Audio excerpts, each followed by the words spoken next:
Hello, everybody. Hello, YouTube.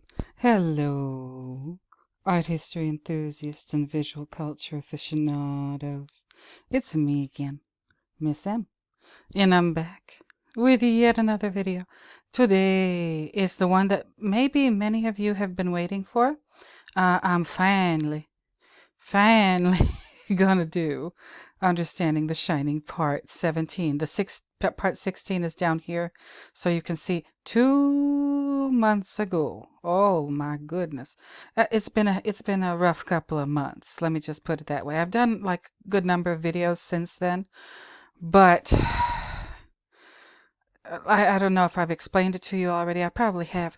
Putting together the slideshow for my Understanding the Shining episodes is a little bit of work. That's why it takes me a little time to get into it, get into the mental space that I need to be in order to just like commit to doing all of those screenshots and then putting them on a PowerPoint presentation and and looking at them. Like I used to be that like I would just do it and then like just switch on the recorder and go through it and um just talk through my observations as I'm looking at them basically with you, right, at the same time. This time for number 17, I looked at them a little bit before I got going, and it's a little bit odd. This time I've only got about 79 screenshots from that 3 minutes. I think minute 48 until minute 51 in my copy of the movie. And but y'all,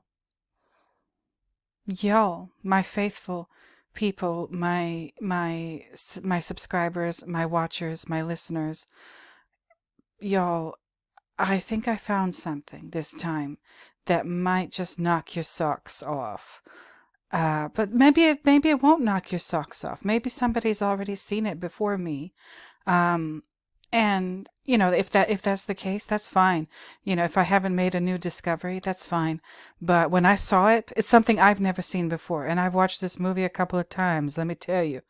But I've never seen it before, and when I saw it, when I was reviewing the slides, oh my goodness, I did one of these. When I saw it, I said, "Oh my good Lord Jesus in heaven." I I think I found something. So, y'all, get ready because I wasn't ready when I saw the thing that I saw in the slides for part 17, Understanding the Shining, part 17. So, you guys, let me do my church announcements real quick and then let's get right into it. I got the script slug all ready to go. I got the script in this part of the movie all ready to go. Okay, so we don't have to waste any time. So here we go. Returning viewers, thank you for returning. New viewers, thank you for being new. Subscribers, all 582 of you. Hi. Thank you for subscribing. I appreciate it so very, very much. And please don't forget to like, comment, subscribe, and share the video if you know anybody who might be interested in this kind of nonsense. And of course, don't forget the tip jar if you feel like you like you want to bless me with a couple of bucks. Go right on ahead, for goodness sake. Nobody's going to stop you. Um, and that's that. That's it for the church announcements, you guys. I have 582 subscribers now. I know that's peanuts in the world of YouTube. That's peanuts as far as subscribers go, but I appreciate all of you. Let's help me, y'all. If you're a new viewer, you've never been here, go ahead and hit that subscribe button. Just get me to 1,000 so I could just a little bit of money. Just a little bit of money so I could put some gasoline in the automobile. I was at the store today because it's 4th of July on Tuesday. And I try not to go to the store a lot anymore because that shit is expensive. I bought a couple of bottles of wine. I bought a couple of steaks. I got a good deal on steaks. I won't tell you how much I paid for them. Maybe some of you might think I paid too much anyway. But I wanted some nice steaks for the 4th of July. I got a whole like cart full of vegetables, broccoli, cauliflower, corn, eggplants, zucchini, tomatoes, parsley. Oh yes, I bought all the vegetables.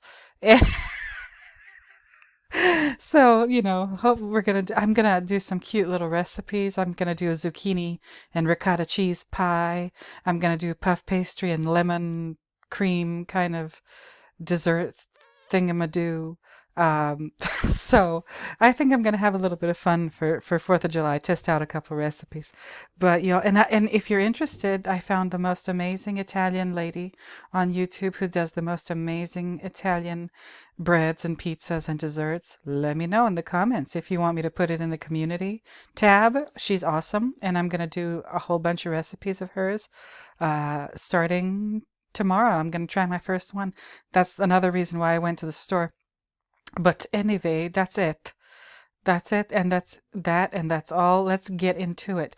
So, you guys, I know many of you have been waiting for part 17. Here it is. And again, when I found what I found, I did like this, I guess, I assume, little Italian lady. And I said, oh, I can't believe this. Now, what part of the movie are we dealing with? We are dealing with the part of the movie where we left off in part down here, 16. When we left off in this movie, Wendy was on her way to Ullman's office to contact the Forestry Service because the phone lines were down, if you recall. Okay? And now, here we have it, right? This build-up. I covered this page I covered last time. Ha ha ha ha ha ha ha. Wendy standing at the switchboard with headset on her left ear and putting plugs into switchboard. She's just plugging whatever in to see if it works.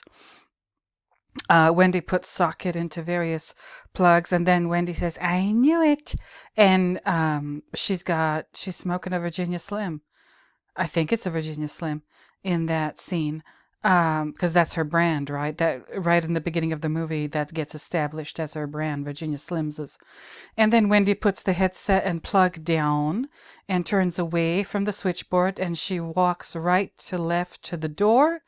And then we cut to MLS. Wendy walks out of switchboard, round corner, and moves forward right to left across lobby. Okay, and this is the part where I point out the vent in that part of the lobby. Now, remember, vents are a pretty big deal in this movie. It's a discovery that I believe that I have made, that I believe that nobody has seen before me, or at least I haven't seen anybody talk about it before me. If I see anybody talk about the vents in this movie, and I'm going to take a good look at the date on that post or on that blog or on that whatever, and if it's after my vent video, okay. But I'm not vindictive or anything, but just give me a little credit. That's all I'm asking for. If you're going to talk about the vents, mention Miss M, mention Helloskis, my channel, The Object of Art. That's all I ask. Now, it says here, camera tracks back before her. She moves right to left into office. Camera pans with her. She stops at radio set and switches it on. She pulls microphone towards her. And then here's Wendy into the mic. She says, this is KDK12 calling KDK1. And then there's the ranger. Oh, is it the ranger? I thought it was but they're forest rangers, right? Never mind. Interior Ranger's Office, MLS. I still don't remember what MLS means. Somebody remind me in the comments. Help me, I'm ignorant.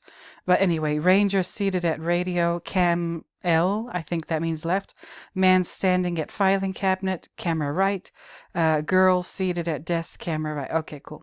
Wendy, over radio, KDK12 to KDK1.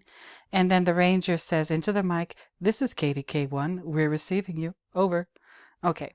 So this is where this is where the part that we're covering today, this is where it starts. No, we're going to get there too. Oh yeah. Oh, there's a couple of things going on in this episode. Now, I've only got, like I said, 79 slides. And I know if you're new to this, you're like, wait, only 79? Yeah, only 79. Usually I do a whole lot more. But here she is. This is the part where she's switching on the machine. And she's got her cigarette in her right hand, and she's grabbing the microphone, and she's getting ready to contact the ranger. Okay, and this is inside of Ullman's office, as you can see, this false window. Okay, that ain't got no business being there. We're all aware of this window. All right, and then here's the map that I was talking about. Like, why would he need a map like this in his office? Okay, I don't know these things, and what would be required of a place like this at a time like this in history, before cell phones, before the technology that we have now. But whatevs. Okay, so there's Stuart Ullman's desk, yo. There's this little wooden chair with the padding next to the hutch where the radio is. There's that chair. And then there's Ullman's office chair behind his desk.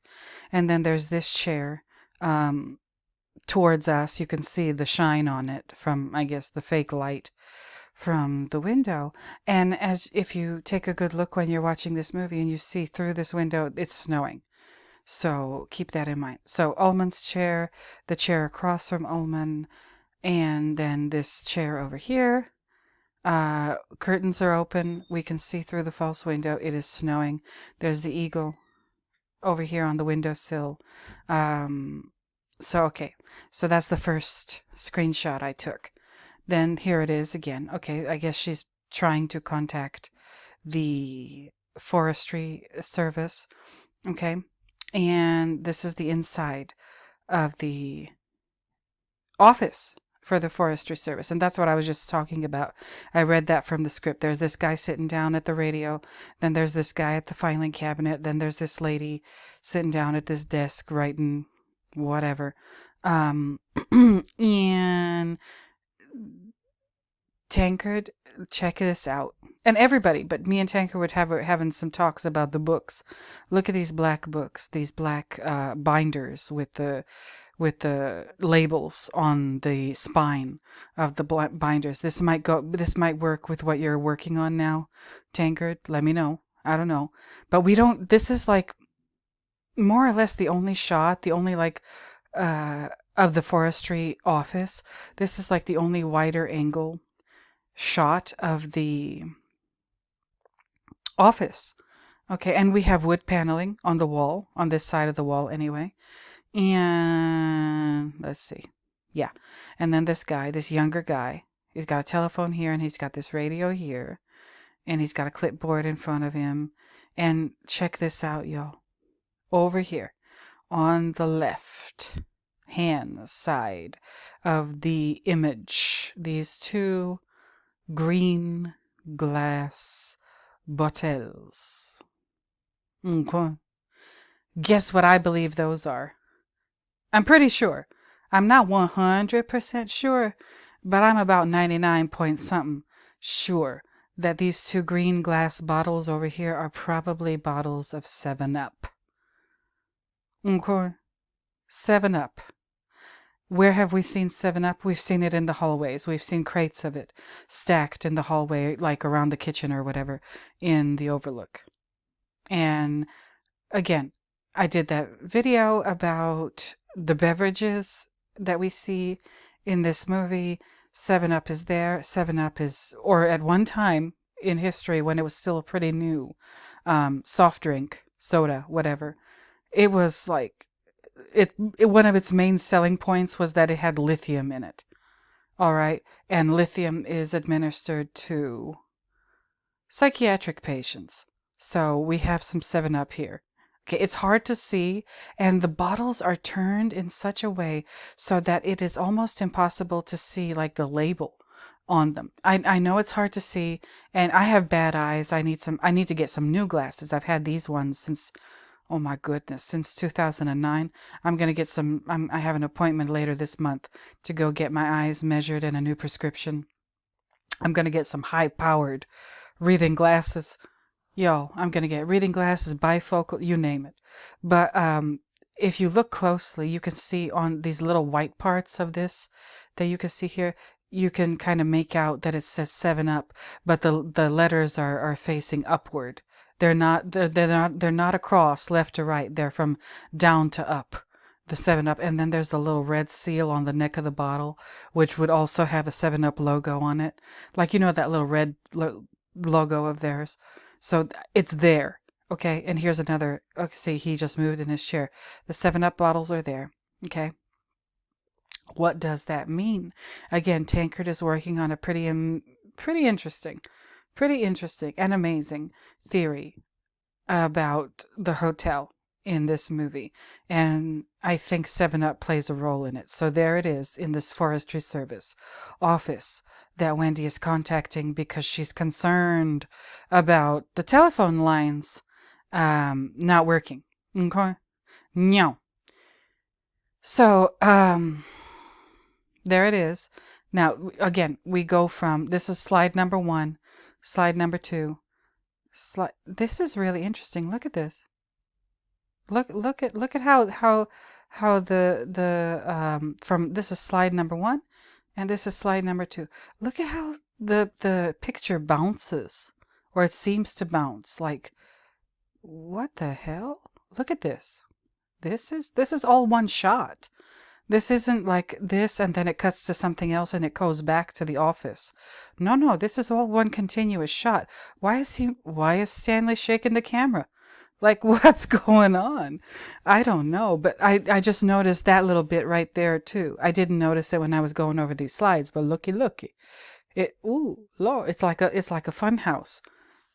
Or like one of those little bouncy houses for the children. My goodness. Now, that's odd. So, okay, slide number 1, slide number 2, slide number 3 in the office, and then number 4, same shot of the office, except he leans forward to turn the radio on to accept her transmission from KDK12, all right? And then we go back to the office. Okay, cool. There she is. And she's wearing that Native American jacket with the Native American stuff on it, like teepees or whatever, and cactuses, and the plaid scarf. I still have not. I think I did a little video about plaid. Again, the English don't call it plaid; they call it tartan. But I gotta like think about it a little bit more with regard to Wendy and Jack's clothes in this movie. Anyway, she's got her Virginia Slim. She's grabbing onto the microphone. Yeah. Okay, now she's picking up the microphone and she's turning around. And then here we go back to the Forestry Service. Now, this is slide number 7, and then I'm going to go back to slide number 4. Wait a goddamn minute. You're just going to have to excuse me for cussing because that's how I talk. I keeps it real around here. I keeps it 100. So I work around a lot of young people. This is the kind of things I hear. Okay, but I do keeps it 100. Now look at this shit. What the fuck? Do you guys see it, or is it just me? I made another discovery. Oh my god. Y'all. I didn't expect to make 2 discoveries. I thought 1 was enough. But here we are. Well, for you it's number 1. For me it's number 2. I haven't shown you the discovery that I made when I was going through the slides yesterday. But look at. This is slide number 4, the Forestry Service. Okay, slide number 3, slide number 4. Okay, look at these papers over here on the lower right-hand corner of the bulletin board above this radio.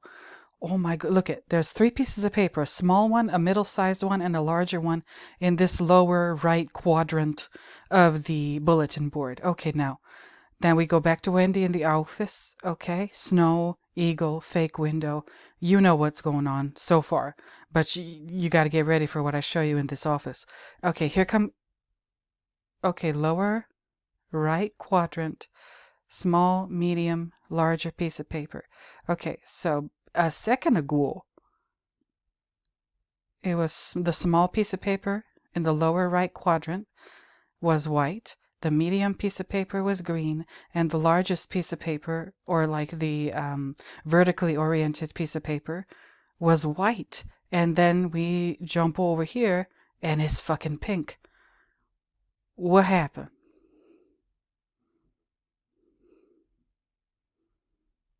Wait a goddamn minute. Hold on. Now these books over to the right of the radio, like there's a stack of books to the right of the radio. Hold on, let me take a look. They look basically the same. Oh, y'all can do this in your own time too.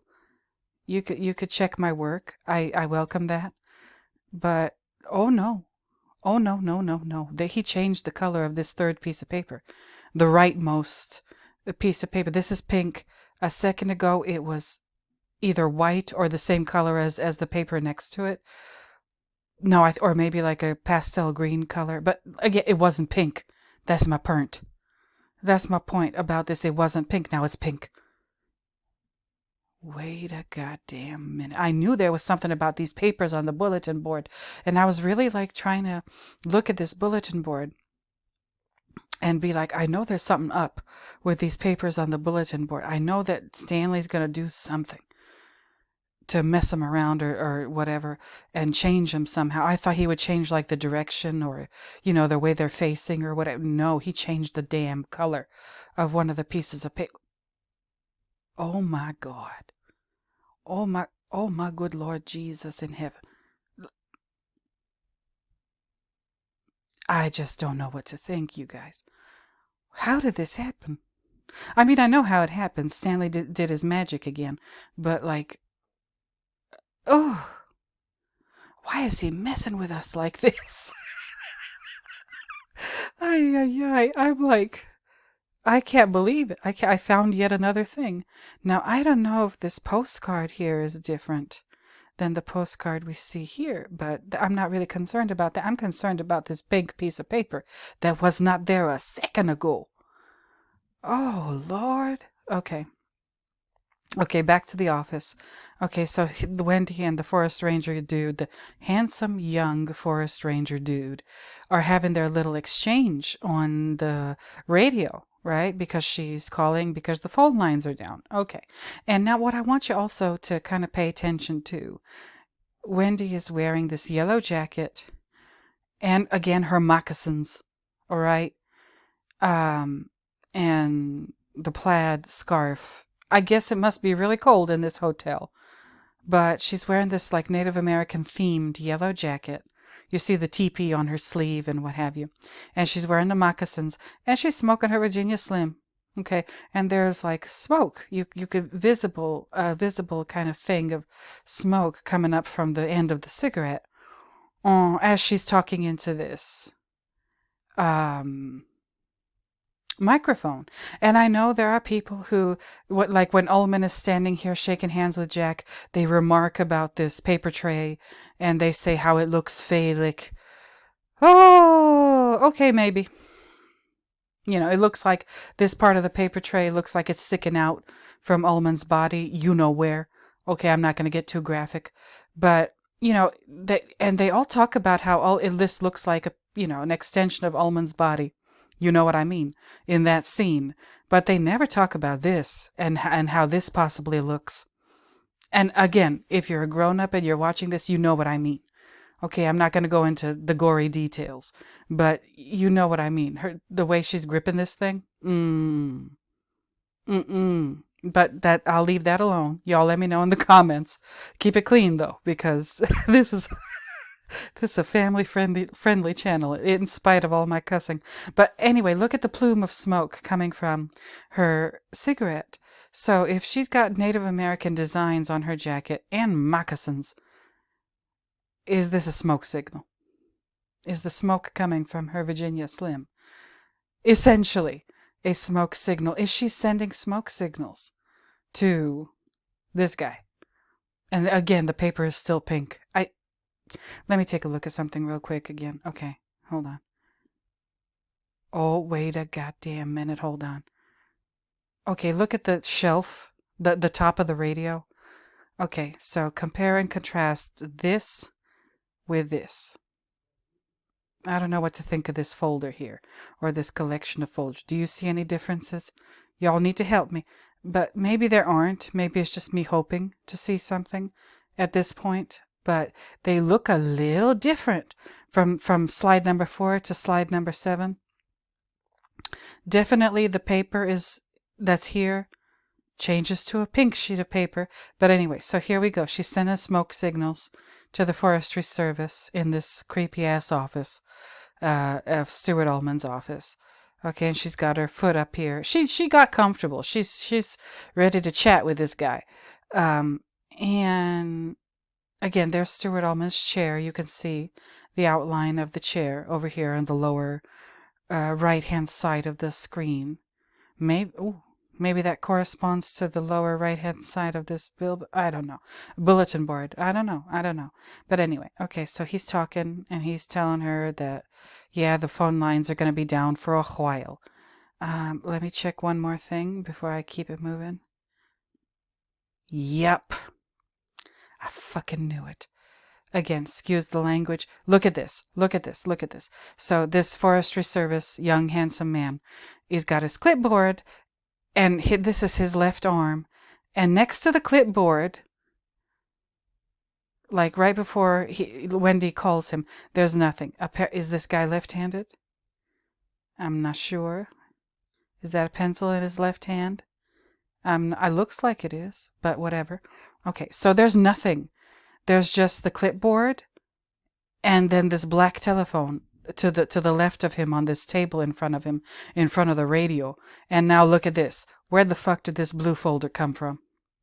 Right in the foreground of it wasn't there a second ago, yo. It wasn't. I mean, I guess you could just Deus Ex Machina this away and say, oh, well, maybe in between shots while he was talking to Wendy, he grabbed a blue folder and put it down here. Yeah, but why would he?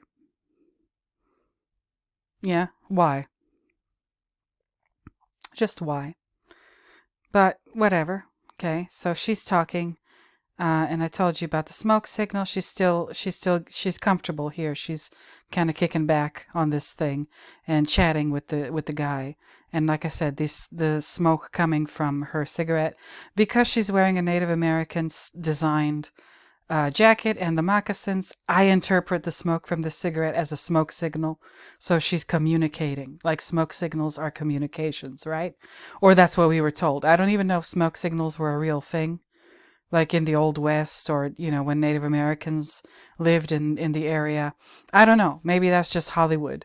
But if smoke signals were a real thing, it doesn't matter. But they are in our popular consciousness as having been a real thing, or something that Native Americans did in the United States. I don't know. But yeah, she's sending smoke signals. She's trying to communicate. I don't know whether or not smoke signals are typically distress signals. That I do not know. Y'all let me know if you know in the comments. Tell me. Anyway, back to this guy. Okay. Again, pink paper, blue folder just popped up out of nowhere. And the blue folder, let me check again, because I'm obsessive about this. Yeah, is there enough room for the folder and the phone? I guess there is, but this folder, easy to miss, right? When you're watching the movie. But anyway, okay, so Wendy sending smoke signals. Here he is again. Is there a difference between this? There is a little bit different. Look. Okay, hold on. His clipboard moves a little bit. Okay. Anyway, and then he's talking to her on the phone. Here she is again in the office. Did you guys see it?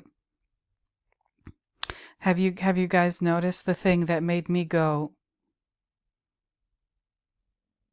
I don't know, but check it out. I'll show you. I won't leave you hanging. So, okay, so it's Wendy in the office, smoke signal, right? This is slide number 10 that I'm working with here, that you're looking at. And then slide 11, slide 12, slide 13, and slide 14. Notice the difference between slide 10 and slide 14? Here it is, and there it is. Here it is, and there it is. Here it is, and there it is. If you can't see it, that's okay. Let me show you the office when she first walks in. Okay. When she's just grabbing the radio to switch it on. Okay, this is when she first walks into the office. And I said, why is Stanley giving us all this, why is he shaking the camera? like America's Funniest Home Videos or something. My God. Um, okay, and then slide 10. Something is missing from the desk, and it's back. And it's not like you can say, oh, it was in another part of the desk and Stanley moved the camera so we could see more of the desk. No. And not only, yeah, so in this shot, there is no pen on a pen stand on the desk. In this shot, there is. And the chair moves a little. Okay?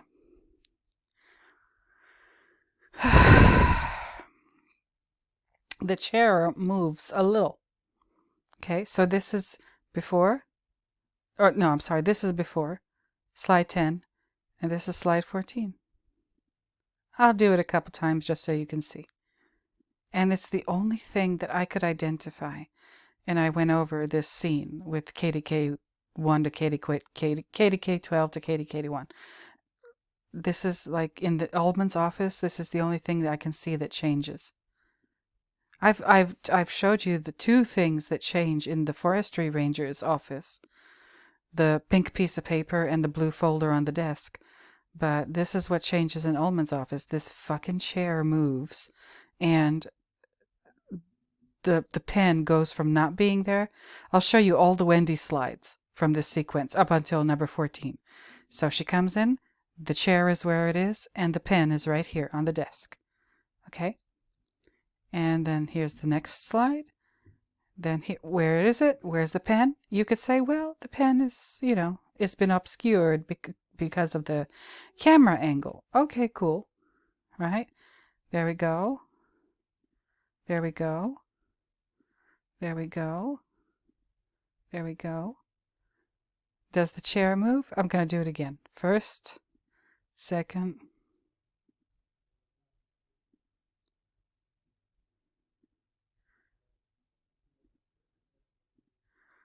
Okay, and then here we jump from this to this.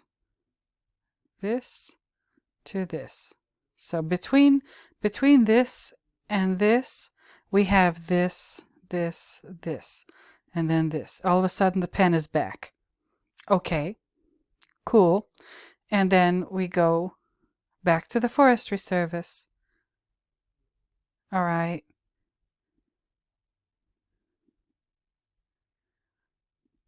Pen's gone again. Okay, back to the Forestry Service. Pen's still gone. And it's still gone. And it's still gone. And it's still gone. And that's it. That's the end of the conversation. So, y'all,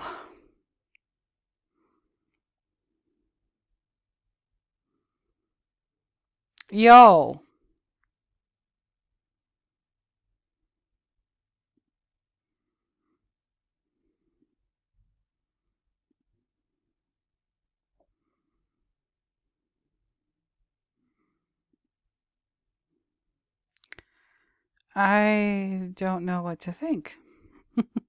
Do y'all know what to think? I don't know what to think. And I have no idea. None whatsoever. What to think about none of this.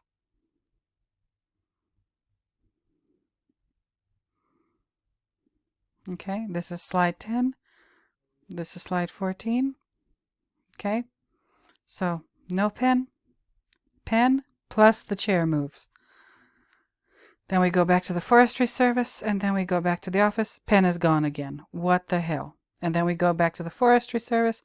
Then we go back to the office. Pen is gone again. Or pen is still gone. Whatever. And then, what the hell? You guys. What the hell?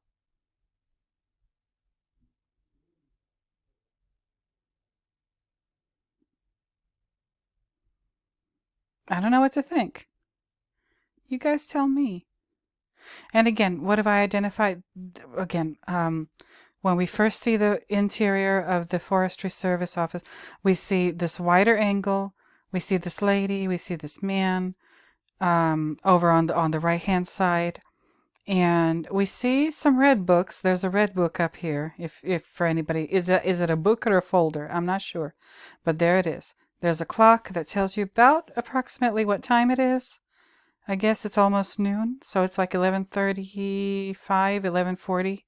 I assume in the morning, right? And again, two bottles of 7 Up over here. These black binders underneath the 7 Up bottles. Okay. There's this black phone on the end of the desk here where the radio is. There's the radio, there's the guy with his clipboard, there's the bulletin board above the radio on the wood paneled wall. Okay. And then in the lower right hand quadrant of the bulletin board, there's 3 pieces of papers, this small one, this medium one, and this longer one. And then we jump from that to this. All of a sudden there's a blue folder on the table, and not just that, but this piece of paper here has turned from like light green or white to pink, a very obvious pink. Y'all tell me what you think about that. Okay? I don't know. I just don't know. And then Wendy talking with the gentleman on the thing. And then we go back to the office. Everything seems to be still where we left it. And then that damn pen. When we walk into the office, it is there on the desk. Okay, and then when she's switching on the radio, close up of her switching on the radio, we can't see the pen on the desk. And then we still can't see the pen on the desk. And then all of a sudden, the pen is on the desk. And it's not like he moved the angle or anything. No, he holds this frame of whatever we see here. He holds Wendy in the frame and the whole thing. This is so fucking weird. What the hell? And the chair, like I said, the chair moves a little bit. And then pen disappears again. And we don't see the pen again for the rest of the scene, right up until the end when she signs off.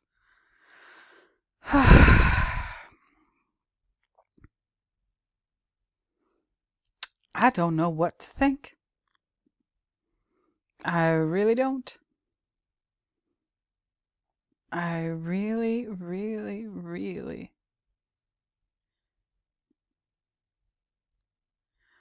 Holy shit, wait a minute. Did I just find something else? Maybe. We'll see. Let me go through these. Yep. I keep finding things. Again, I question my sanity throughout this whole thing. Always. Always, always, always keep questioning my sanity because I just might be crazy. Who knows? Anyway, what I also just saw when she enters the office and okay, you know what? Never mind. I think I've explained it already to myself. Never mind. I didn't see anything. Let's keep it moving. But I did see again the switch from this to this. Pink paper, blue folder. And don't forget the 7 Up. Okay. And then inside of Ullman's office, again, she's talking, and then all of a sudden the pen shows up and the chair moves. Okay.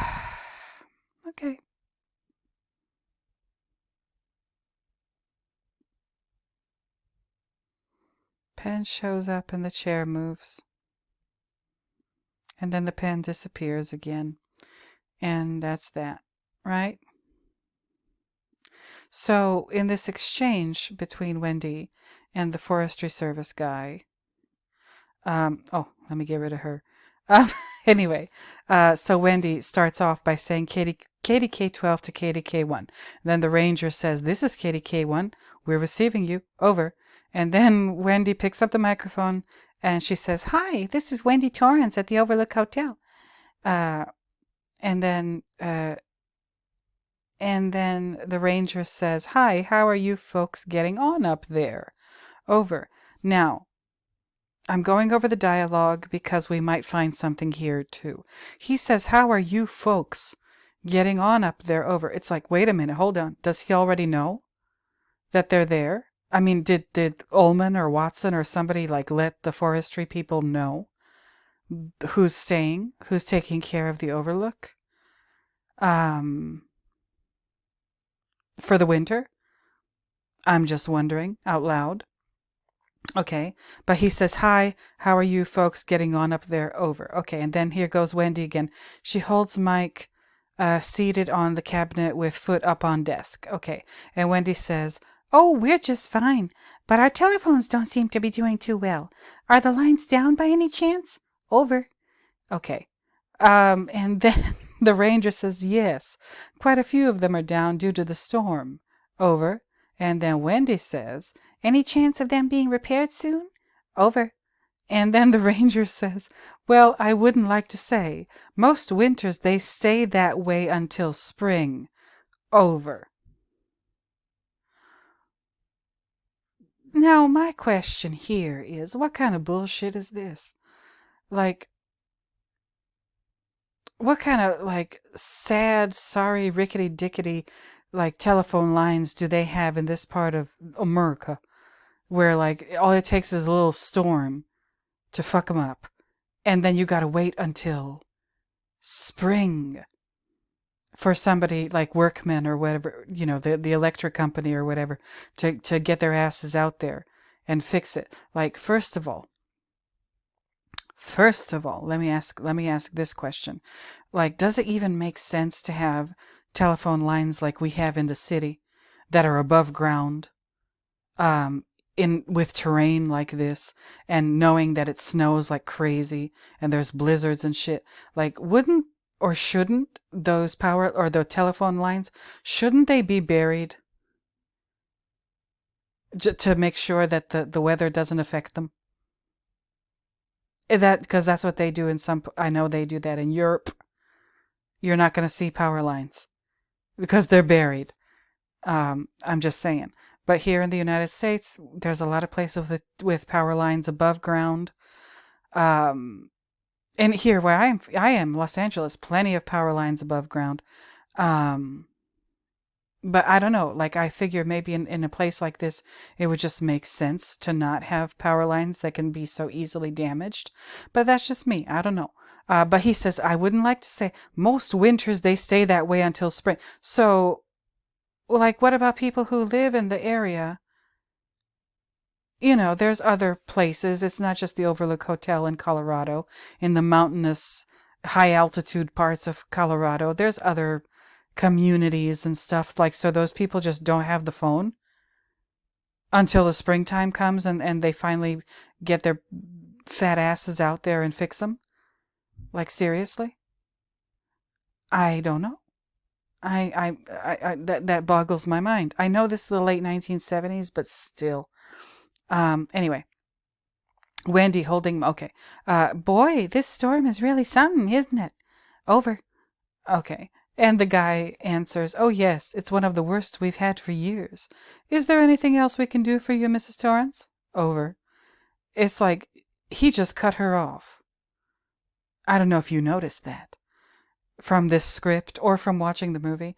Like, she's obviously trying to start a conversation. Like, she's literally talking about the weather. Um, she's literally talking about the weather and like, "Oh boy, this storm really is something, isn't it?" Over. And then he's like, "Oh yeah, this is the worst storm we've had in years." And Mrs. Torrance, what else do you want? 'Cause I ain't fitna uh you chat with you. That's not what we're gonna do. That's basically what he says to her. "Is there anything else we can do for you, Mrs. Torrance?" Over. So he just cuts her off. He's not interested in a conversation. He's not interested in talking about the weather or anything else. Um, and then she says, "I suppose not." Over. He just, yeah. He put a stop to that right away. And then the ranger replies, "Well, if you folks have any problems up there, just give us a call. And Mrs. Torrance, I think it might be a good idea if you leave your radio on all the time now." Over. And Wendy says, okay, we'll do that. It was real nice talking to you. Bye. Over and out. Okay, so that's the conversation that they have. Again, it seems like she's trying to start up a conversation with him, maybe because she's lonely. This is the end of the conversation, as you can see. Maybe because she's lonely, maybe because she's flirting with him. I don't know. I think that she is trying to flirt with him, or, she's trying to start a little conversation. He's just not having it, right? He puts the kibosh on that right away. And I mean, I don't know. Y'all tell me what you think. I know one of my commenters, like, please leave a comment under this video too, if you can remember leaving your comment about like how you think. And I like your idea, by the way, but how you think like they're flirting on the phone and whatever, and like you think after the movie's over, like, Jack's dead or whatever, and she should go get with the forest ranger guy because they seem to have a certain little flirtation going on. And I agree with you. There is a flirtation going on. And I don't know. I don't know whether or not it's a one-sided flirtation. Like, maybe he cut off her trying to start a flirtatious conversation, maybe because his boss is right there, like the older guy behind him at the filing cabinet. I don't know. But, like there is something going on in this scene between Wendy and the Ranger. KDK 12, she's KDK 12, he's KDK 1. But I don't know what that could be. So, oh shit, sorry. But I didn't mean to change the slide, but it just happened. But you tell me in the comments, like, what do you think now that I've gone through the scene and read the script? Like, do you still think there's a love connection? Maybe. I think he is receptive, maybe, to her flirtation, but maybe he just like can't do that right in front of his boss. I don't know. What you think? But anyway, so after this scene is over, then we move on to Danny. All right, doing his little rounds like a little sheriff down the service hallway. And again, the tricycle is blue and he's wearing a red, whatever this is, hoodie or whatever. And we got these green hallways that, I will admit, Tankard, look very institutional. All right, these hallways do not look like, I mean, even like a restaurant or something like that. They look too cold and too clinical. But I'm saying that for a reason. Now he's rolling down the hallway in one of these service hallways, and I think this is the part of the hotel, like when they leave Danny with Halloran for the ice cream, and then they make a turn, and after that they're coming from over here, and then they walk down this hallway. This is what part of the hotel I believe that is. Now, we're going to get closer and closer. Check out the clock, though. Okay, so what did I say? It was like 11:40 a.m. when Wendy was talking to the forest ranger. Well, what time is it now? Is it 6:10 or is it 2:30? Yo, please help me because I'm having trouble. Is this the shorthand pointed toward the 6 and the longhand pointed toward the 2, which would then mean that it's 6:10? I assume in the evening. I'm not sure, because it's hard to tell. This place is like a casino. Like, sometimes it's just hard to tell what time it is because you're nowhere near a window. But so he's rolling down this green ass hallway. Here's dishes and whatever over here. Here's time cards and a punch clock here. And then, as you can see, there's this door over here that looks like it's another corner office, very similar to Halloran's corner office in the kitchen, if you remember that scene. So is this close? I mean, it is close to the kitchen, but like, it's hard to tell like what part of the kitchen. Maybe I need to review the beautiful bean footage again, from that part of the movie where Halloran is taking Wendy into the kitchen. Do we see this already? I don't know. I'll have to look at it again. It'll be another video, not this one for sure.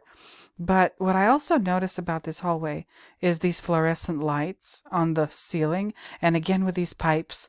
And again, I believe these pipes are to carry hot water to the radiators. Okay.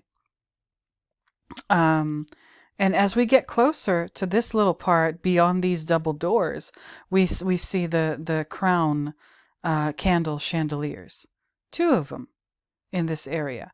Why in this area particularly? I don't know. Okay, so it looks like we have a doorway over here, right?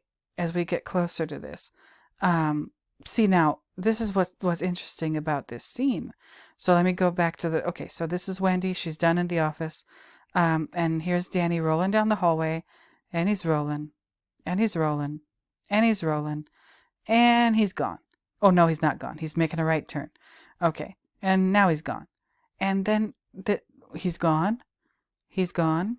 He's gone. So the camera keeps following him even when he's not there, which is kind of interesting. Like, you'd think the camera would have no reason to be there anymore now that Danny has turned the corner.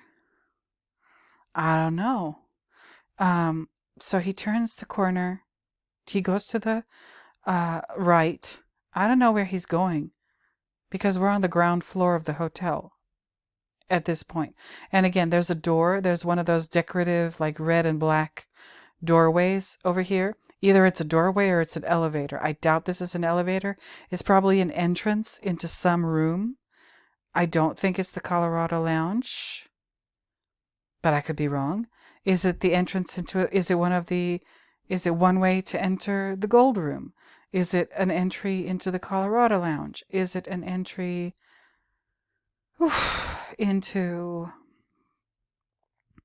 what are the big rooms downstairs? Colorado Lounge, the Gold Room, and the lobby is all I can think of downstairs. Colorado Lounge, Gold Room, lobby.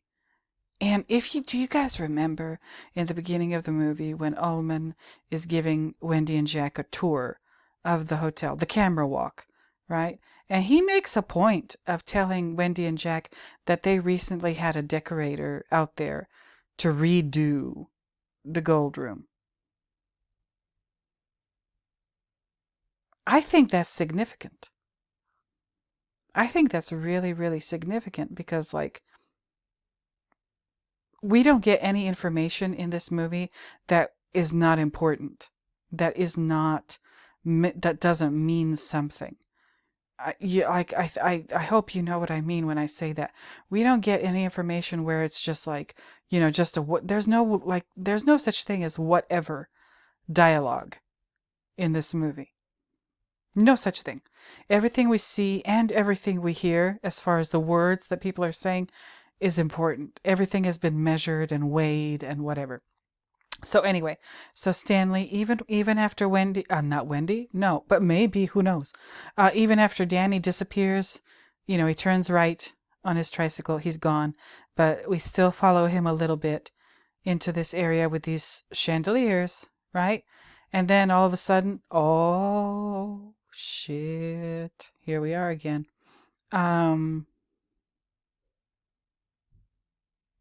You know what we're about to see, right? You should know if you're here, and if you have like even just a rudimentary knowledge of this movie. You know what's about to happen. Oh, we're getting closer. Oh, Lord Jesus, we're getting closer. But you know what I'm going to do right now? I'm going to take me a little coffee break.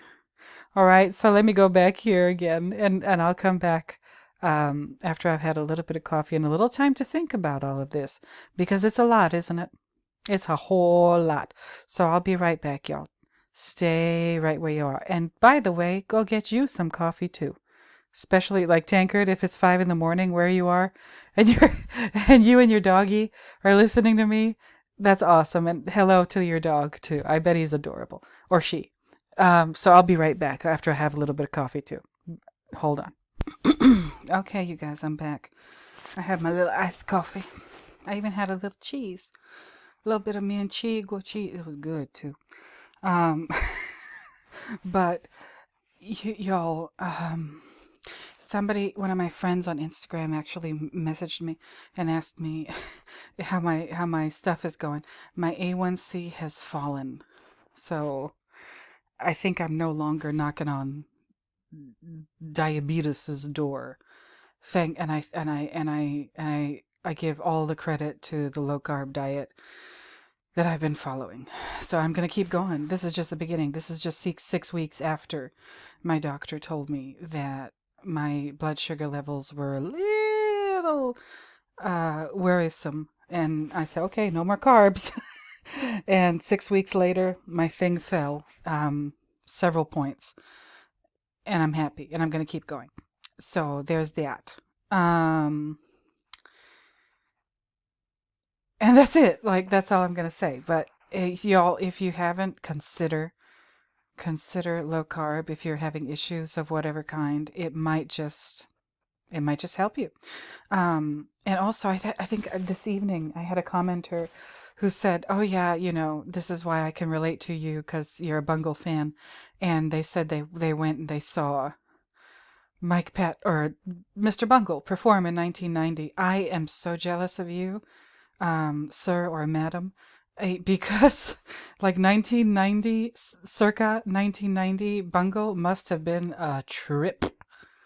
Oh my God. I think if you're listening to me, fellow Bungle fan and Mike Patton fan, like the album art for one of their albums, like their earliest thing, like um where like Mike Patton is, I think they made it in an attic somewhere, and it has Jack Nicholson on the cover with his head like through the door after he's busted open the door with the axe. So I would not be surprised if the fellows in Mr. Bungle and Mike Patton specifically are also um, Stanley Kubrick fans or Shining fans. Um, Mike, and I think again, I'm addressing the Bungle fan who commented. I think Mike Patton, his wardrobe, like what he wears on stage, I think he's communicating in code. I think Mike Patton is a genius. Maybe, I don't know if in the same level as like Stanley Kubrick, but he's close. And when like pay good attention to what Mike Patton wears when he performs. It's not by chance. He doesn't like, the last couple of years he's been rocking a lot of camouflage colored clothing and dog tags and shit like that. He is fighting something or someone. Let me know what you think if you're listening to this video, fellow Bungle fan. But I'll leave it alone there. But here we are, right? So he went down this hallway in his little tricycle, and we get all the way into here, and we see this doorway, cigarette machines, and this sign, please put cups and other garbage in the bins provided. Okay, cool. There's a water cooler, there's a phone, and there's this corner office that I cannot make out these letters. Please, somebody help me if you have better eyes or a better, sharper copy of this movie than I do on this computer that I'm using. This is somebody's office. I don't know whose, but see, this is very similar to Halloran's office, but it's in a totally different area, so it can't be Halloran's office.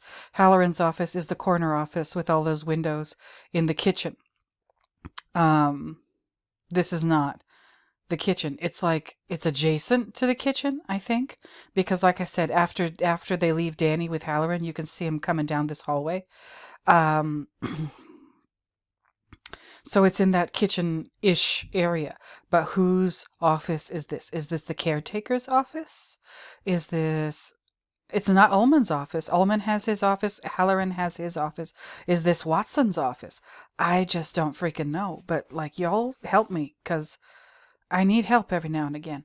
And again, we have these chandeliers, these crown and candle chandeliers, and these will become important in a second. Now, Danny, he starts down here on the ground floor in this service area with the coffee service and the cigarette machines and the water cooler and all this stuff, and the punch clock that I just showed you, so you know this is a staff area if there's a punch clock. And again, it's what, 6:10 p.m. on according to the clock over here. Okay, so then he disappears down the hallway, makes a right, and we don't see him. And then here he is again. More coffee. So, we got coffee in this part, or coffee stuff, I assume, in this part of the hotel down here. And then he ends up in an area where there's coffee stuff again on this side of the hallway. And again, I don't know what kind of machine this is over here. Is this a coffee machine? Or a cigarette machine? Or an ice machine? I don't know.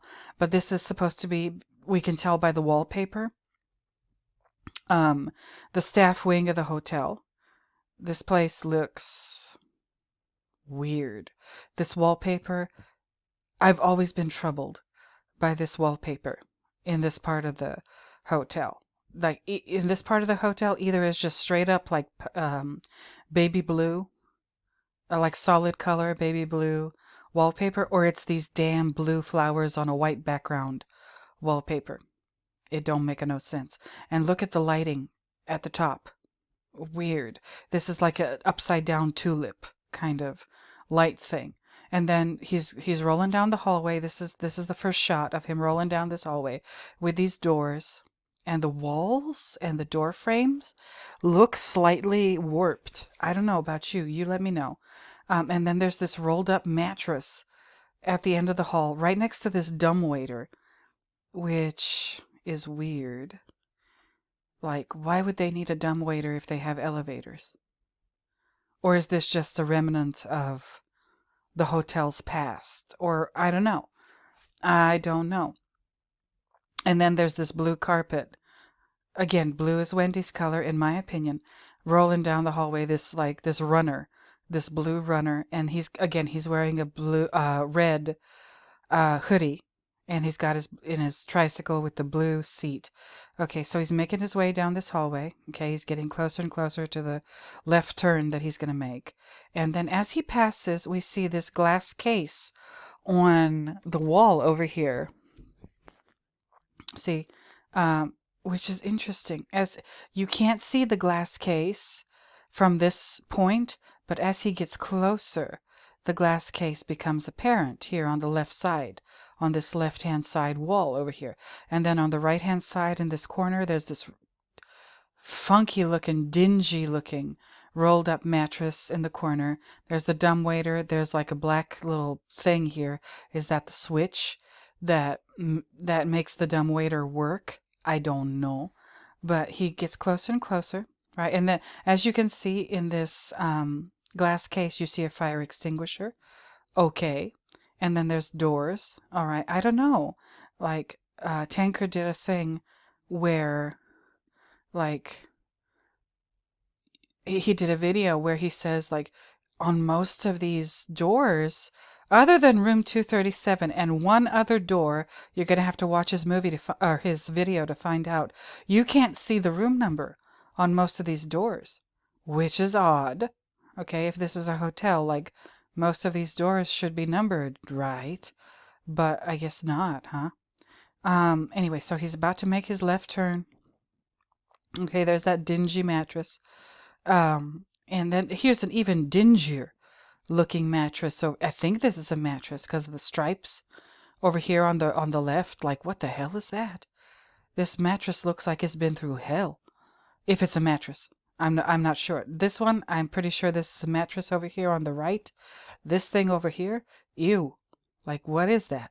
And then we have what looks like a nightstand just hanging out in the hallway. Okay. Whatevs. And then he makes a turn. And one of my commenters sometime back commented on these two closets or cupboards or armoires or whatever they are in the hallway, and how the doors can't stay shut. And there's two of them. There's a pair of them. And you will see, if we have a chance to get a closer look at them. I've gone through this movie a good number of times. And yes, these handles, the doors are kind of staying closed because the handles are tied together with twine. So there's that. Okay, so now there's those armoires. I'll just call them that. What are they doing in the hallway? I don't know, but there they are. Are they linen closets? I don't know. I just don't know. And then we turn and boom. There the fuck they are. Okay, these awful little girls. Um, that sounds terrible to say that about a child, but they are creepy. Okay, and as you can see, if you look closely, you can see the twine that's holding these two little door handles together so that the doors will stay shut on these armoires or linen closets or whatever they are. I don't know what to think about that. Um, so anyway, here we are in this hallway. He made his left turn. Here he is. He's staring down these little girls. Okay, and so there's three lights in this hallway. There's these upside down tulips. Um, there's where was okay. So this is the first one that you see at the end of the hallway here, and then when he makes his left turn, you see two more of them. Okay, so there they are. So there's one, two, and then the one he just passed with his tricycle. So there's three lights in this hallway. These three of these upside down tulips, and there's the exit sign on the right. There's a fire bell and a fire alarm. These two red things on the wall over here. Um, on the left side, there's a framed picture over here closer to Danny. Um, and there's some doors to rooms which shouldn't exist. By the way, let me do this again just so you get what I'm really saying. Look at this. He's going down this hallway. All right, there's on his right-hand side, there's doors. Okay. And then we're moving, and then we're moving, and then there's the in case of fire break glass thing on the wall. And then he makes his left turn. Okay, there's a door on his right. All right, and then he makes his left turn. And then he gets into this hallway. And here we are with the two closets, the horrible, dumpy, frumpy looking mattress and this nightstand, and a picture above the nightstand. Like, okay. And then there they are. And we see these doors on the left hand side of this hallway. Should these doors even be there? Because if these other, the opposite side of the hallway, those are external facing rooms, that means that these rooms to the left don't have any windows. And I'm sorry, that's creepy. Same thing with the hallway where room 237 is across the hall. All of those doors across the hall from room 237, none of them have windows. I mean, none of those, if they're rooms, if they are in fact rooms or meant to be rooms or we're supposed to think they're rooms, they're pretty dark in the daytime because there is no windows. The windows should be the wall above the fireplace in the Colorado Lounge. I'm just saying. And a similar freaking thing is going on here. So these two double-doored armoires that are kept shut or partially shut with the twine, do they represent room 237? Because room 237 is a double-door room. I don't know. I'm just throwing stuff out there, trying to make sense of this, kind of like you all are. But anyway, so there's a picture up here. There's the blue runner down the hallway. There's the fire alarm and the fire, I guess, thing where you pull it down here. There's an exit sign. And we need to pay some more attention to these exit signs in this hotel, because some of them are red and some of them are green. And there's way too many of them. Okay, there's way too many exit signs in the Overlook Hotel. Something ain't right about that. Something ain't right about all those exit signs. Why do we need so many of them? And I mean, that's just something that I've been pondering on and off. Like the whole time I've been scrutinizing this movie. Like, what's up with all these freaking exit signs? Anyway, so there's three in this hallway facing these little girls. There's three upside down, tulip shaped lamps hanging from the ceiling. Okay, so here's a little bit sharper. And I don't know if you could tell from this picture that I've got here for you, but the shadow above on the ceiling above these tulip shaped upside down lights, it creates what looks like a wheel with spokes. Okay. The shadow, I mean. The shadow looks like a wheel with spokes. Very, very, very similar to these chandeliers here. These chandeliers are a wheel with spokes, but at the top of the wheel, there's these, fake electric candles. Um, this is not, but they're like an echo of that because of the shadow that they cast on the ceiling. And like, where is that shadow coming from? That's what I'd like to know. Like, this is a tulip shape down here, and the light is coming from the light bulb in here. So, like, what's going on? How is it making that shadow on the ceiling above it? I don't know. But anyway, so we got everything we got in this hallway. The two little girls at the end. And then, Danny stopped his tricycle, and he sees them, and he reacts to them. He's obviously surprised, shocked, scared, what have you. And then we cut from Danny back to them, back down this hallway. And I tried so hard, you guys, to see. And again, look at the change of angle. This is okay. He sees them. Then we go cut to his face, and then we cut back to the hallway. And I'm going to show you before. I'm going to show you before and after this. So before and after, before and after, before and after. What the hell is going on with this camera work? Like, what's Stanley doing here? See, you can see the shadows better now, which is interesting. Wait, hold on. Let me do it again. Before and after. So what this tells me is they lowered the camera so we can see more of the ceiling.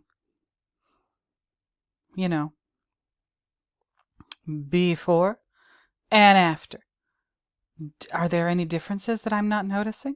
Is there something missing? Is something changed? I don't know. I don't think so.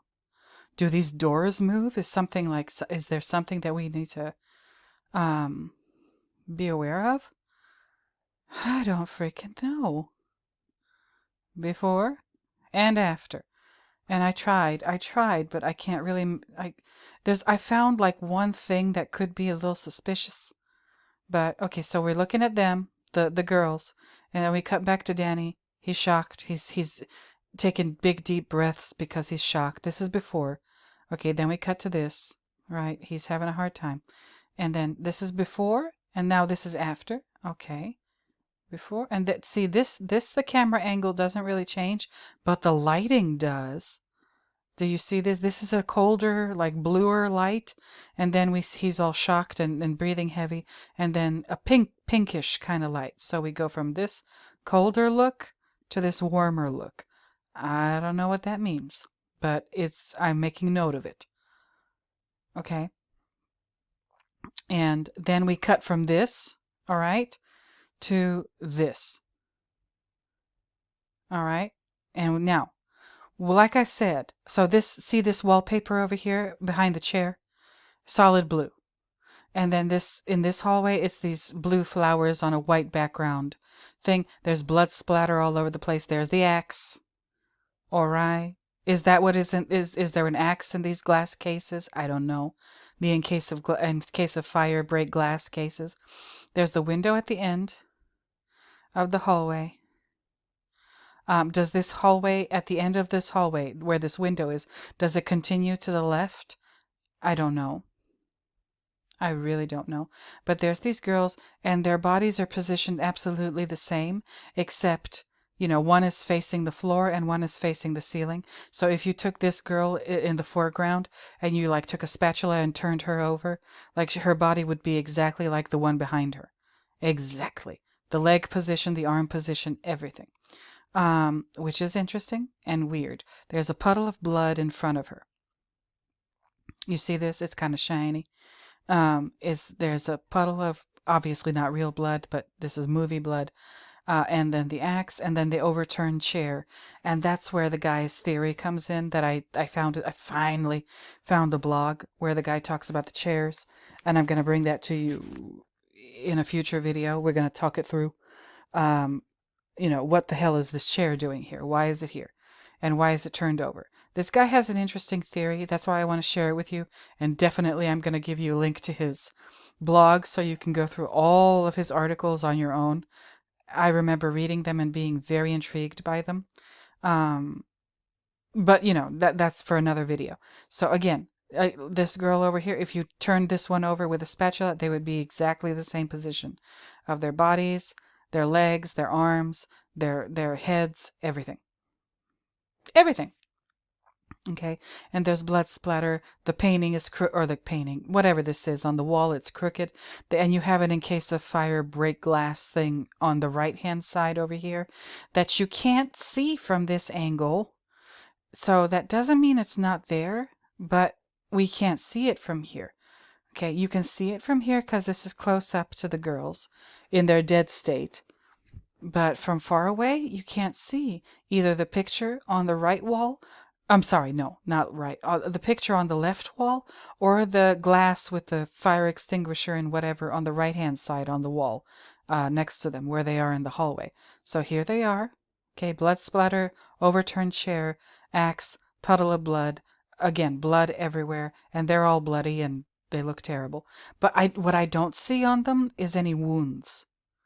Okay, so apparently this is supposed to be an axe murder. I don't see any open cuts on their bodies or gashes or anything. Y'all let me know. That seems to be missing. But again, here they are again, standing up. No blood, no nothing. And again, okay, so I see the picture a little bit over here on the left-hand side, but I still can't see the glass case on this side. Is it there all the time, or is it just there when we get close to them, when we can see them in their death state? I have no idea. I have no idea.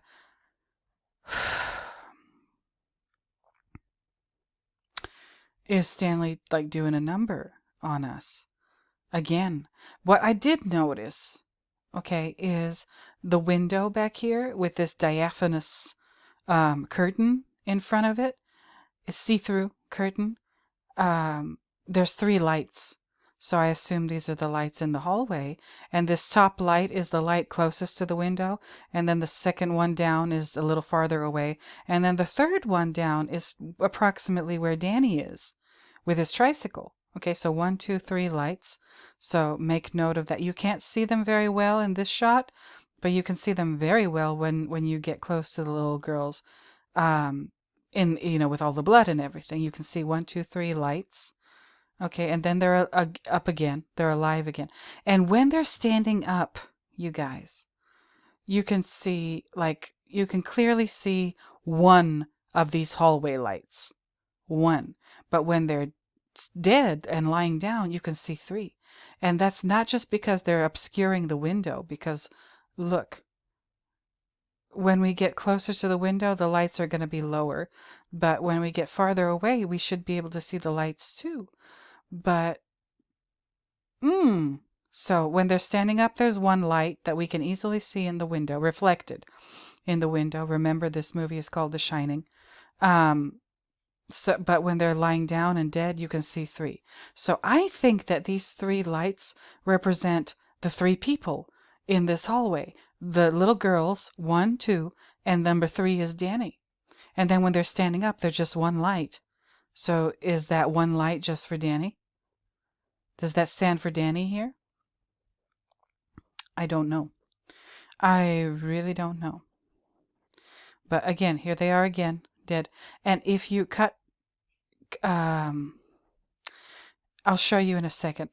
You can easily see that this little girl in the foreground, the one whose body is turned upward, you can see her stomach moving. When you're watching the movie, if you look closely, it's moving up and down, which means she's alive and breathing. And so either Stanley or whoever was directing her did not tell her to hold her breath. Okay, and or whoever was putting this scene together saw no reason to cut it so that you cannot see her stomach moving and therefore her breathing. Okay, that is one thing that I did notice about this. Again, 1 light, 3 lights. Okay, so make of this what you will. Here's Danny losing his shit. Of course, can you blame him? Can you blame him? Okay, so here they are again, close up but alive. And look at this. That's why I'm questioning this hallway. Like at the end of this hallway, you think this is a dead end where the window is behind them, but no. Look at this carpet, this runner, this navy blue. I'll just call it navy blue because it's a dark blue. A runner. It turns to the left. It makes a left turn behind them. That means it extends into the hallway behind them, right? But here, you can't if it's there, it's hard to see. This looks like that, this window is the dead end of the hallway, but when you get closer to them, look at this. It extends back there. So all of these rooms in the middle of this floor have no windows. And plus, like, where is it going? Where does this carpet lead? I don't know.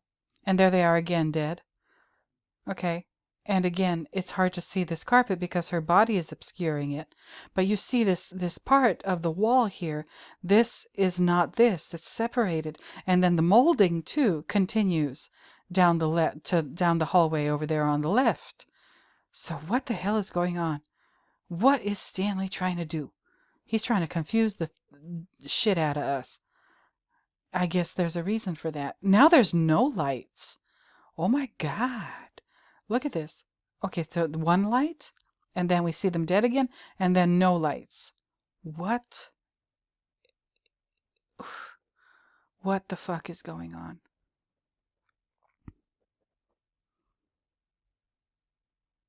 What is going on?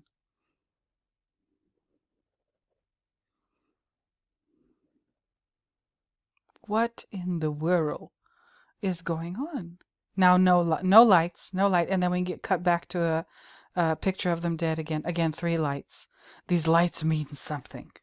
I don't know what they mean.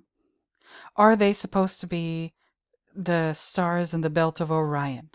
I don't know. I don't know. If you've ever watched an episode of Ancient Aliens, I think you know what I mean.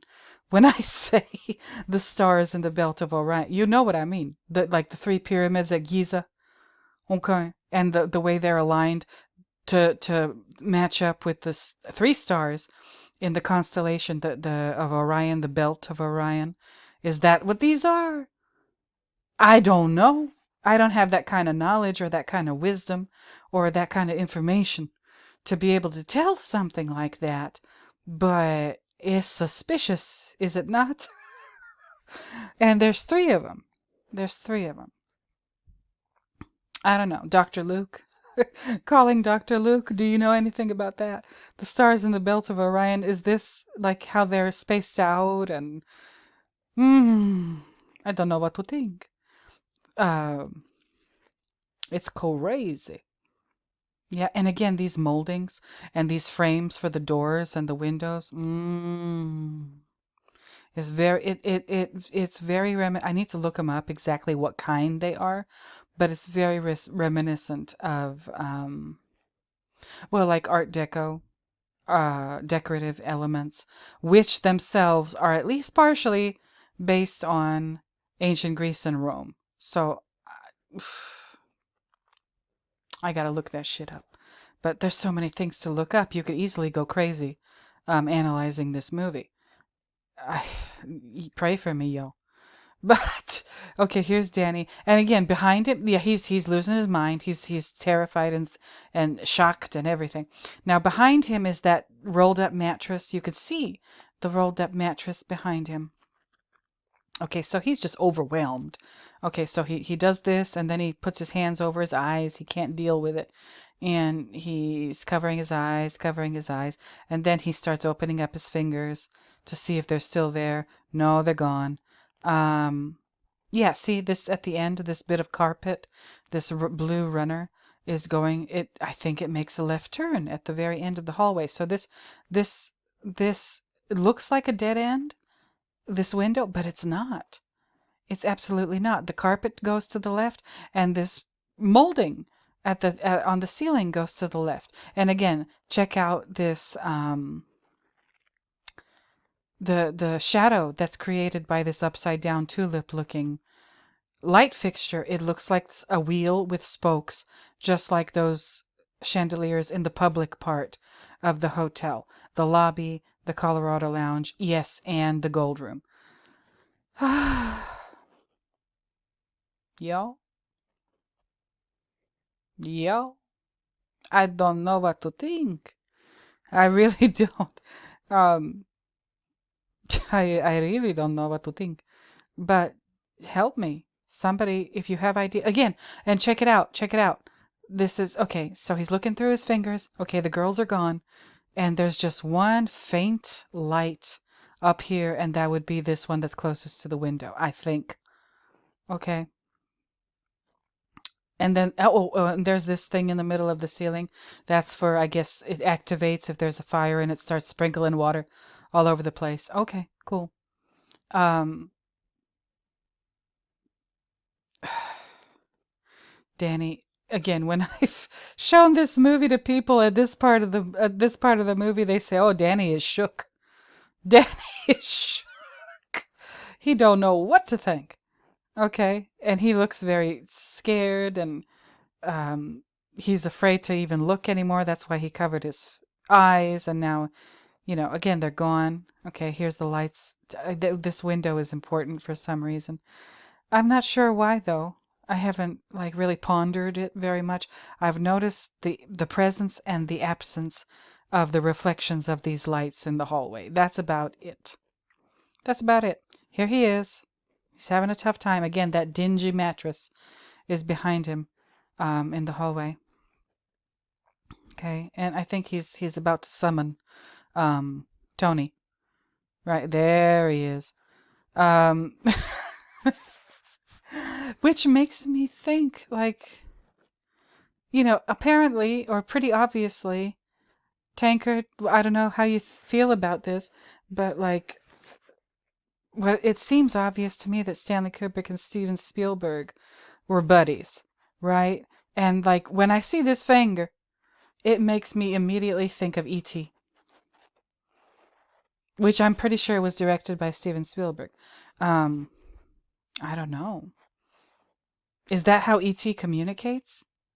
Does he use? I mean, I've never watched the movie, but I know that E.T.'s like that finger thing. I think the tip of his finger lights up or whatever. Like that's pretty famous. And I did. Was that released in 1980?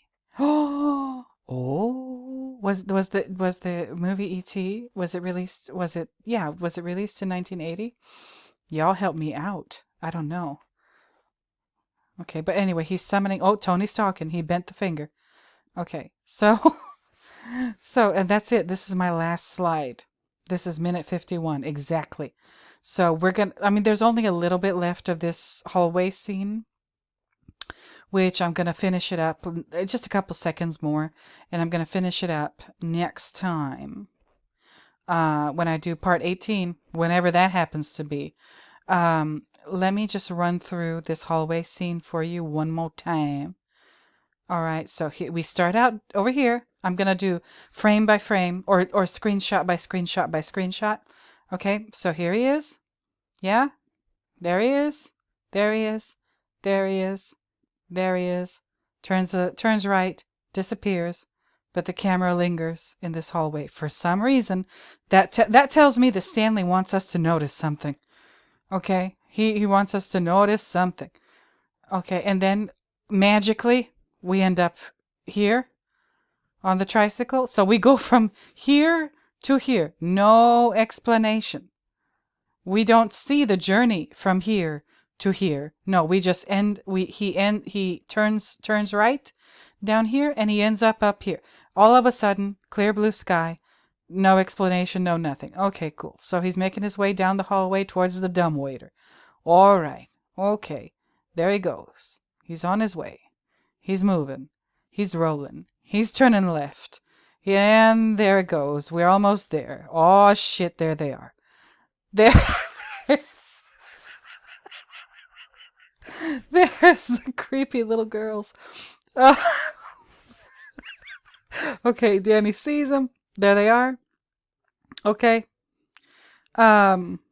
And we linger on this too for like a couple of seconds. As you can see, he makes his turn. There they are. They're still blurry, but and boom, boom, boom. So we have Stanley gives us a little time to take this all in. Okay, and then we cut to Danny. Oh my God. Then we cut back to the little girls. Oh my God. And again, mind the window behind them. You can do this in your own time too if you review this. Um, and then here we are again. We're still looking at the little girls. Back to Danny. And he's breathing heavy because he's scared. Then back to the little girls. And then boom. Oh, oh Lord. And then back to them standing up. And then boom. They're dead again. And then here goes Danny, shocked as hell. And then they're standing up again. And I think this is the point of the scene where they say, "Hello, Danny." Let me get back to Script Slug. Hold on. Where's the Script Slug? Oh, and ooh, look how they wrote it. Danny pedals away along the corridor. Camera tracks after him. He turns corner and stops as he sees the two Grady girls. They are identified as the Grady girls in the script. Oh my God. He sees the two Grady girls at the end. Okay, all right. And then, ha ha ha ha ha, the two Grady girls at the end of the corridor. "Hello, Danny. Come and play with us. Come and play with us, Danny." Oh, Lord. And then the two Grady girls laying on the floor, covered with bloodstains. Blood-stained axe on floor in foreground. Walls covered with bloodstains. Two Grady girls holding hands and standing at the end of the corridor. Forever? The two Grady girls lying on the floor, covered with bloodstains. Bloodstained axe on the floor, foreground. Wall covered in bloodstains. Danny reacts. Two Grady girls holding hands and standing at the end of the corridor. And ever. Okay. The two Grady girls lying on the floor, covered with bloodstains. Okay, and ever. So they say, forever and ever and ever. So now you know how many times, if you want to quote this directly. Hello, Danny. Come play with us. No, hello, Danny. Come and play with us. Let's not do any Mandela nonsense here. Hello, Danny. Come and play with us. Come and play with us, Danny. Forever and ever and ever. Okay. Danny reacts. He put his hands over his eyes, then opens his fingers and looks through them. Danny's point of view, empty corridor. Danny looking through his open fingers. He lowers his hands from his face. Danny back to camera in foreground, an empty corridor. Danny, he says, "Tony, I'm scared." Okay. All right. That's where we leave off for this. Okay, so. Okay, this is the point where they say forever and ever and ever. Okay. Oh, Lord. Oh, Lord. Oh, Lord. Okay. Now, I wanted to show you one more thing before I sign off, because I've taken up a lot of time here. I want to show you all of the shots that I put here from my screenshots of the little girls dead. So here's this, and here's this, and here's this. Do you see the stomach moving? Let me do that again. Here, here, here, here. Ever so slightly, but the stomach is moving. I'll do it one more time. Hold on. Where are they? Yep. Okay. Here, here, here. You see the stomach move. And when you're watching the movie, if you look closely, you will see the stomach moving up and down because of the breathing. So, again, Stanley Kubrick, the director that he was, the perfectionist that he was, he could have fixed it so that you don't see her breathing. This girl in the foreground. He could have done something. He could have just used a still photo. He didn't have to, have the camera running. He could, whatever. I don't know what kind of things they can do, but he could have done something to make her look absolutely and perfectly still. But he didn't. He wanted us to see her stomach moving. Why? I do not know. I really don't. But that's what we got going on. Now, again, Danny is shook by this. He's having a hard time. Empty hallway. Does this hallway even exist?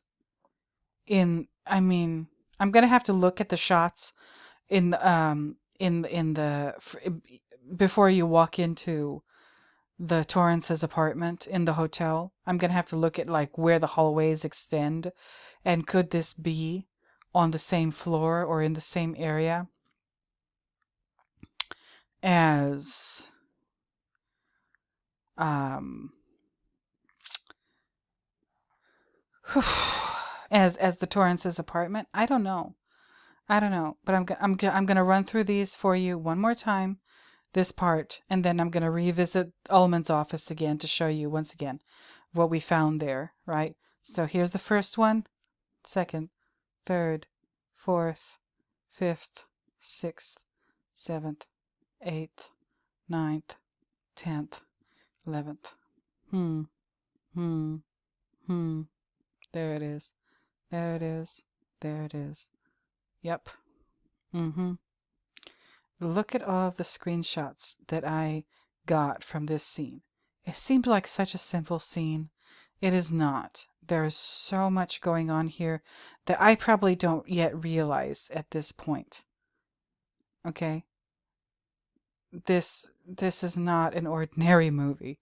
This is Stanley trying to teach us something, and from the research that I've been doing lately, uh, something is up. And I've discussed this with Tankard too, so I think he knows more or less how I feel about this or where I'm at with this. Stanley Kubrick really wanted to make that Napoleon movie. He really, really, really wanted to make that Napoleon movie.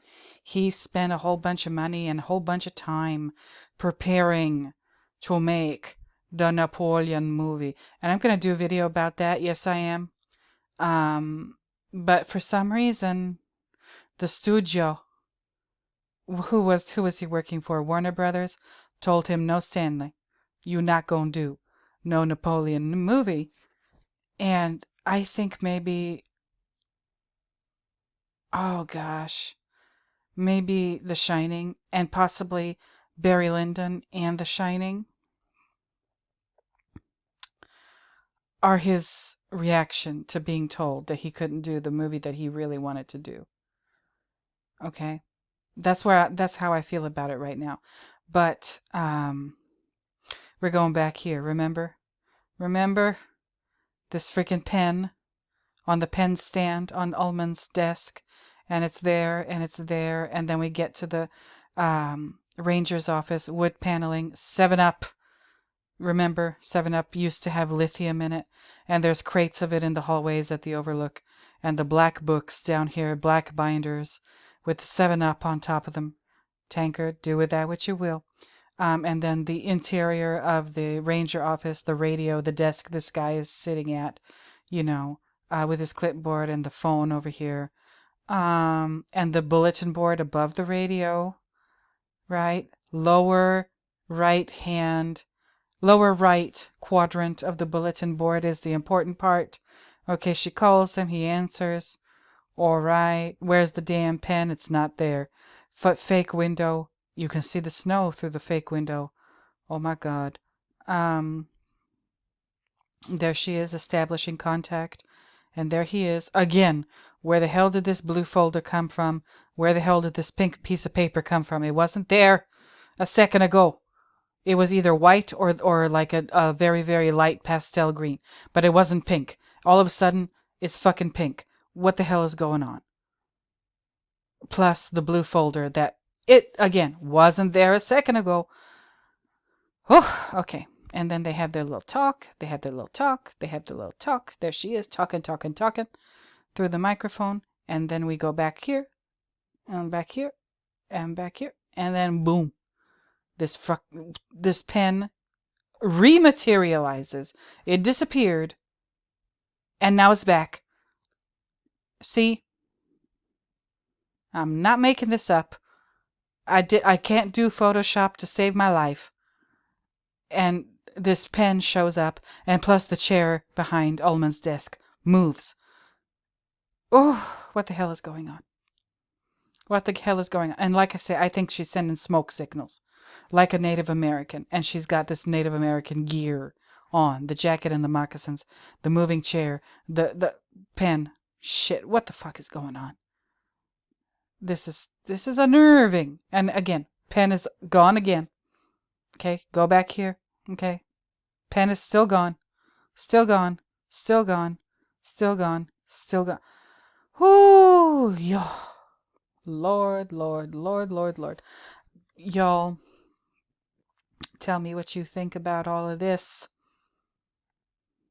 Tell me what I think I made another discovery. Maybe somebody else has noticed this before. Let me know. It's cool if they have. I'm not saying I don't need to be the first or the only one. No, I don't.